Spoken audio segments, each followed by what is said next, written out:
Directed by विकास बहल, जिनको अपनी आखिरी मूवी की टट्टी साफ करने के लिए बॉलीवुड के उस हिट फॉर्मूले पे जाना पड़ा जिधर तुम एक सक्सेसफुल रीजनल मूवी को उठा लो जहां एक बाप अपनी बेटी को प्रोटेक्ट करने के लिए लड़ता है, और फिर उस मूवी में अजय देवगन को ले लो। Picture super hit.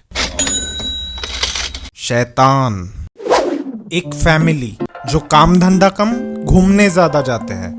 मैं क्या सोच रही थी कि कल जानवी कुटीर का प्लान कैंसिल ही करते हैं। मैं 5th को लद्दाख जा रही हूँ एंड इट्स फाइनल। और जाए भी क्यों ना, इन लोगों के पास है ही इतना पैसा बर्बाद करने को।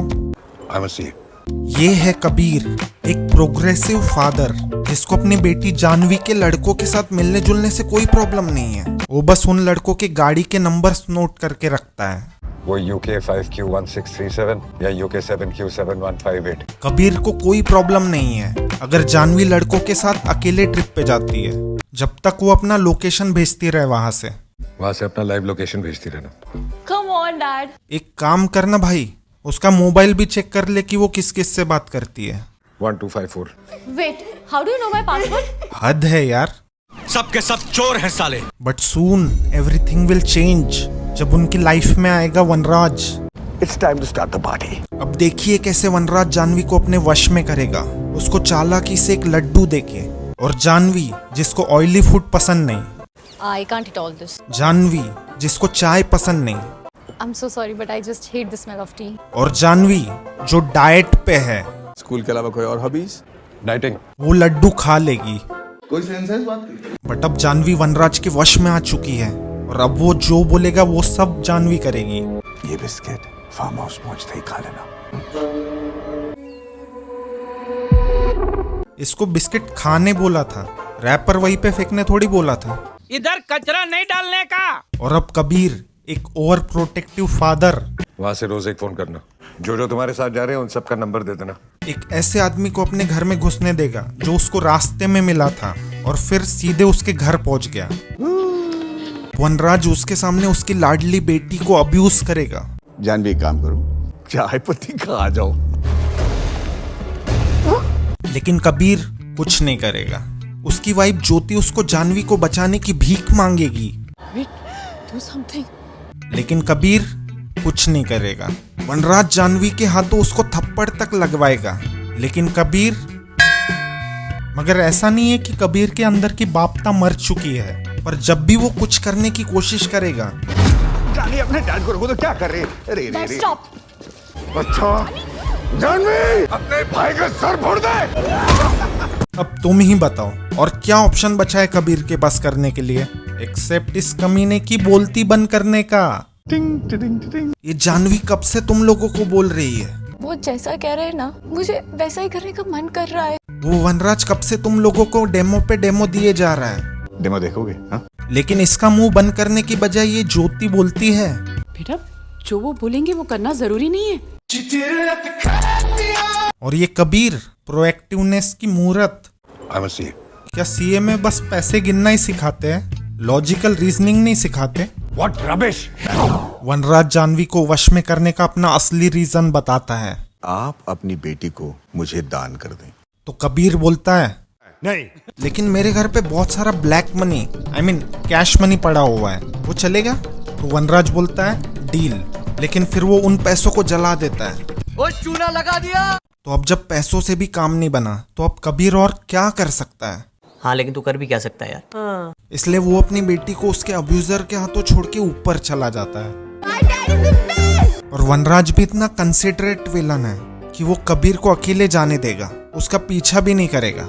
वो तो ज्योति को भी ऊपर भेज देता है ताकि दोनों हस्बैंड वाइफ मिलके प्लानिंग कर सके इसके खिलाफ। भाभी जी ऊपर नहीं गई ना तो उनका गला काट देना। और अब तुम लोग इमेजिन भी नहीं कर पाओगे कि ये दोनों मियाँ बीवी क्या करते हैं। ये लोग फिर से वनराज पे हमला करते हैं, लेकिन इन जीनियसेस को अभी भी इतनी अकल नहीं आई है कि ये इसका मुंह बंद करे। जानवी अब स्टार्ट शुरू करो।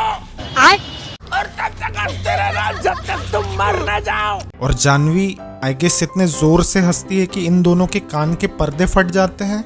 हाँ, ये कर लो पहले। लेकिन ये हंसी वनराज को अफेक्ट नहीं करेगी। मैं इंसान ही नहीं हूँ। और वो जानवी को कमांड करता है, ये चाकू उठाओ और अपने भाई ध्रुव को जान से मार दो। जिसको सुन के जानवी तो ऐसे रिएक्ट करती है जैसे उसने इसके कोई फेवरेट कपड़े जला दिए हो। अजीब फैमिली है ये एकदम। और जानवी की ये फुर्ती बस ध्रुव के लिए ही है, घर के बाकी सदस्यों के लिए नहीं। जानवी अपने बाप को थप्पड़ मारती है मगर फिर बोलती है। जानवी तो अपने बाप को बचाने के लिए अपना पैंट तक गीला कर देती है। और भले ही जानवी अपनी माँ से बाप जितना प्यार ना करती हो, लेकिन वो कम से कम उसको जान से तो नहीं मारती, क्लियरली बोले जाने के बावजूद। कोई भी पास में आएगा ना तो चाकू भोंक देना, ओके? क्या कर रही है भाभी जी, पागल हो गई आप? अभी चाकू भोंक दे रही तो। मगर फिर ज्योति जानवी के अंदर कुछ सेंस डालने की कोशिश करती है, जो जानवी के अंदर कम कबीर को ज्यादा लगती है। लेकिन फिर भी उसके बाद जानवी अपने सेंसेस में आने लगती है। पता ही नहीं चल रहा है कि मैं क्या कर रही हूँ डैड। मगर वो तो बस नाटक कर रही थी। देखा आपने लापरवाही का नतीजा। भाई ये वश वाला सिस्टम कैसे काम करता है? कभी लगता है जानवी माइंडलेस ज़ोंबी की तरह है, अपने माँ बाप से कहो कि you're absolutely fine। I'm absolutely fine। फिर बाद में दिखता है कि जानवी फाइट कर रही है। तुझे मेरे साथ चलना है हमेशा के लिए, से ओके। और अब तो यहाँ जानवी खुद का दिमाग लड़ा रही है अपने सगे भाई को टपकाने के लिए, जिसमें वो सक्सेसफुल हो जाती है जब वो उसको ऊपर से नीचे फेंक देती है, जिसके बाद बेचारे ध्रुव की दुखद मृत्यु। ये अभी भी जिंदा है भाई। ये तीसरी मंजिल से सर और पीठ के बल गिरा है और तुम बता रहे हो कि ये बच गया। इसका तो पहले से ही सर फूटा हुआ है कुछ भी। वैसे साइड नोट, वनराज ने जानवी को इसको चाकू से मारने बोला था, ऊपर से नीचे फेंकने को नहीं। जानवी ये चाकू उठाओ और अपने भाई ध्रुव को जान से मार दो। लेकिन अब ये सब कारनामे के बाद कबीर और ज्योति की हालत टाइट हो चुकी है और वो जानवी को दान कर देते हैं। तो अब वनराज जानवी को लेके अपने अड्डे पे जाता है, जहां उसने 107 और लड़कियों को वश में करके रखा है। उसका प्लान है इन सभी लड़कियों को सैक्रिफाइस करना। लेकिन तभी वहां पे कबीर पहुंच जाता है, क्योंकि उसने वनराज के मोबाइल में ट्रैकर लगाया हुआ था, जो पॉसिबल हो सका सिर्फ उसके टैलेंट की वजह से, चोरों जैसे लोगों के पासवर्ड देखने का टैलेंट। तेरा 5688। कबीर, तुमने अपने बेटे को भी नहीं छोड़ा।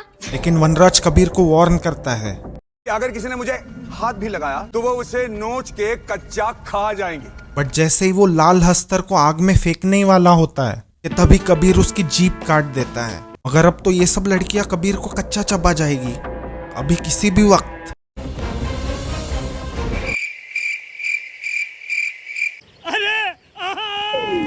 फिर ये सब लड़कियां कबीर को चबाने लग जाती है ऐसे। लेकिन तभी लड़कियों को वनराज की आवाज सुनाई देती है, तुम पहले की तरह मुस्कुरा, तुम पहले की तरह नॉर्मल हो जाओ। जिसको कबीर ने तब रिकॉर्ड कर लिया था, जो कि सबसे बड़ा कोइंसिडेंस था। कबीर ने तो कोई दिमाग भी नहीं लगाया था उसके लिए, उसने तो बस बोला था, बोल मेरी बेटी को आजाद करेगा कि नहीं। और फिर ये वनराज ने जानवी को पागलों जैसे हंसाने के बाद खुद से ही बकना शुरू कर दिया था। तुम्हारे डैड चाहते हैं कि तुम पहले की तरह मुस्कुरा, तुम पहले की तरह नॉर्मल हो जाओ। और अगर बात चल रही है कोइंसिडेंस की, तो ये पूरी मूवी कोइंसिडेंस पे शुरू हुई है। जब वनराज वो लड्डू जानवी को देता है तो ध्रुव वो लड्डू जानवी से छीनने की कोशिश करता है। तो अगर वो लड्डू जानवी के बजाय ध्रुव खा लेता तो ये मूवी तभी खत्म हो जाती। तो अब ये रिकॉर्डिंग सुनने के बाद सारी लड़कियां रोने लग जाती है। अरे पहले मुस्कुराने बोला है, वो रोने नहीं। तुम पहले की तरह मुस्कुरा। अगेन ये वश वाला सिस्टम काम कैसे करता है, कोई बताएगा मुझे? ये तो चक्र बीता जा रहा है। बट जो भी हो, इन सारी लड़कियों को उनके घर पहुंचा दिया जाता है। मगर फिर वनराज कहीं गायब हो जाता है। तलाश जारी है। लेकिन फिर एंड में हमें पता चलता है कि वनराज को गायब करने वाला कोई और नहीं, कबीर है। और पुलिस इसलिए वनराज को नहीं ढूंढ पा रही है क्योंकि कबीर उसको दृश्यम यूनिवर्स लेके चला गया है। आप भगवान और मैं एक साधारण इंसान। इंसान अपनी फैमिली के बिना जी नहीं सकता। उनसे कितना प्यार करता है कभी बता नहीं सकता। मेरे लिए मेरी फैमिली वो दुनिया है, पर तू उस बाप से उसकी दुनिया छीनने चला था।